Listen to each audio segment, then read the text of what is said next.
Good day, YouTube, and welcome to another episode of the Albino Rhino Beer Review.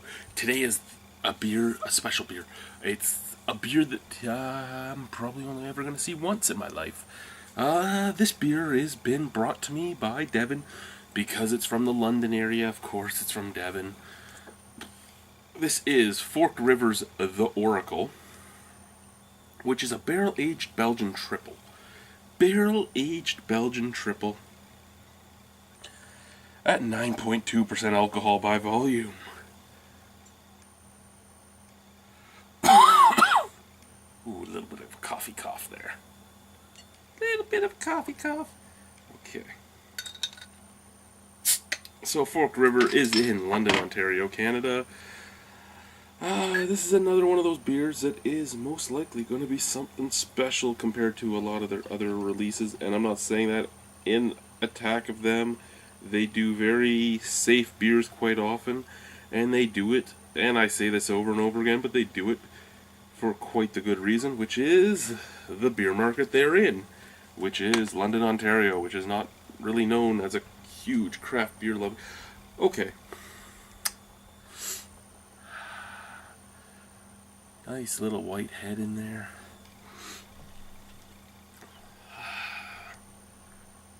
That is hazy, beautiful, unfiltered look. Bright yellow gold, though. Bright yellow gold. Let's put it up here to see how it looks when you let it sit. Okay, so there is a nice golden haziness up at the top. Still a haziness at the bottom, but a lot paler gold. You'd expect that. It is actually a very nice looking beer. You cannot take marks away in visual appeal. Does it look a lot like a average macro lager? Well, sort of down here it sort of does, but I mean, still unfiltered, unlike a regular lager. I bring that up because I do have one viewer that always tells me that when I say something looks good or something looks bad, you wouldn't say that if it was a Belgian triple. You wouldn't say that if it was... I still would. It still has that kind of yellow piss color. It's just, to me, more visually appealing because it's murky. I like murky beer. I don't like crystal clear filtered beer.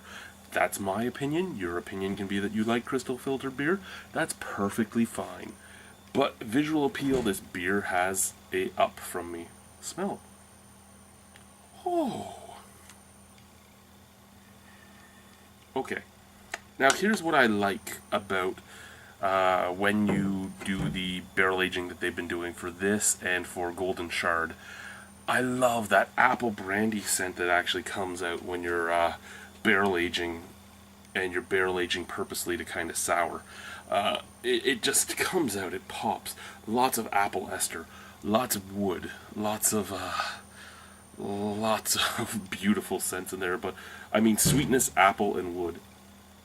A little bit of vanilla. Those are basically your top things. It smells quite a lot like the barrel aged apple brandy I have in the cupboard. Let's try it. Cheers. That is nice. I almost had a problem there, guys. Almost went down the wrong hole. That wouldn't have been good.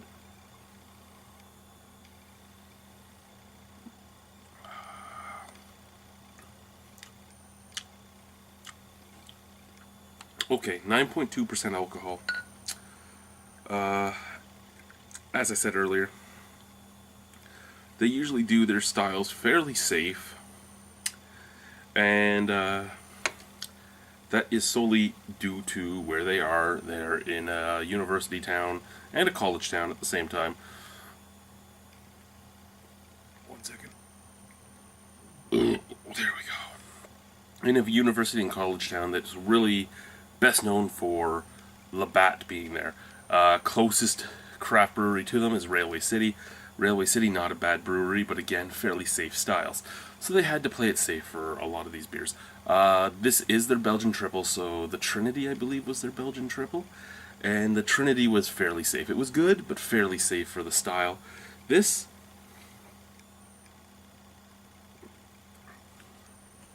jumps it up a notch. A little bit of tartness on the background. Not much, though.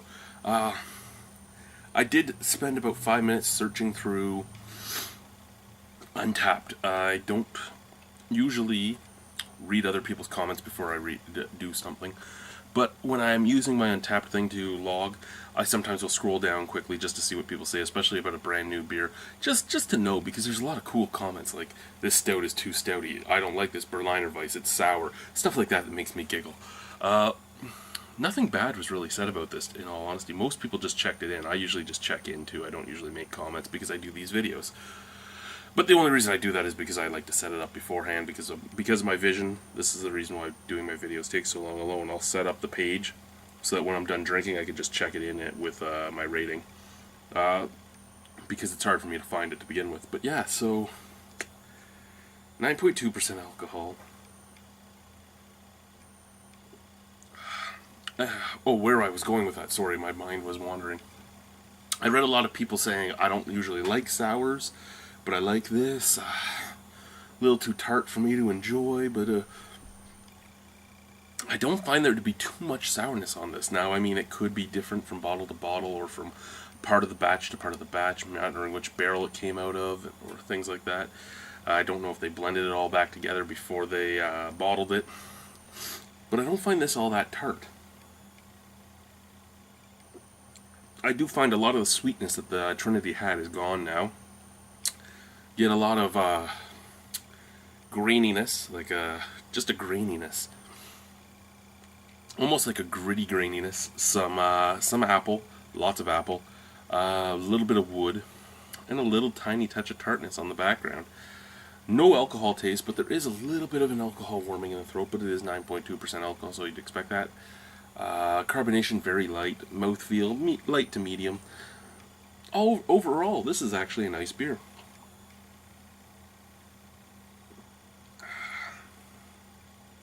I enjoyed the Golden Shard more, but the Golden Shard was more a... the Chardonnay was forefront in the Golden Shard. The Golden Shard showed off a lot of the skill in souring that beer. It was just a very nice beer. It was a great beer to drink all the time. This has made the Trinity better. Excuse me, but I just I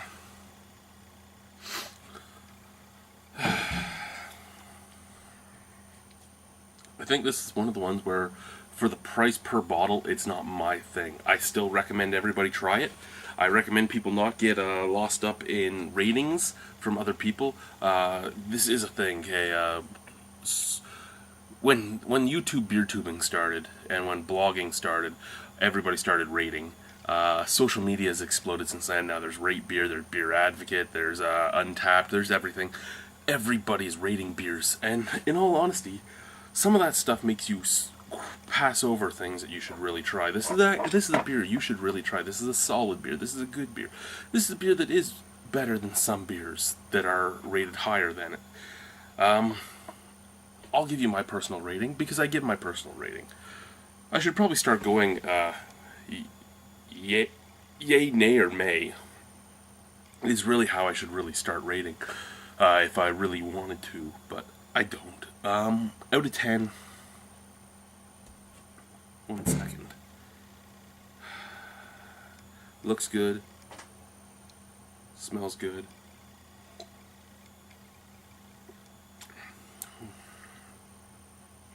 Tastes pretty good. I should start making this face after every sip. And tell you it's an A+, most excellent. Sorry, Jay. Had to.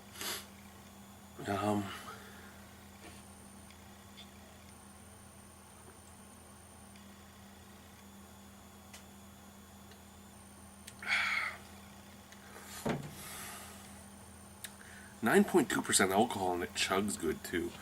In all honesty, an 8.5 easily. Not the greatest beer I've ever had by them, not the greatest beer in general, but beautiful and nonetheless. It brings out those apple flavors, brings out that graininess, brings out that wood, brings out a touch of vanilla, brings out a touch of tart. It is what I want in a beer. I would like a little more sourness on a sour beer myself, but that's okay.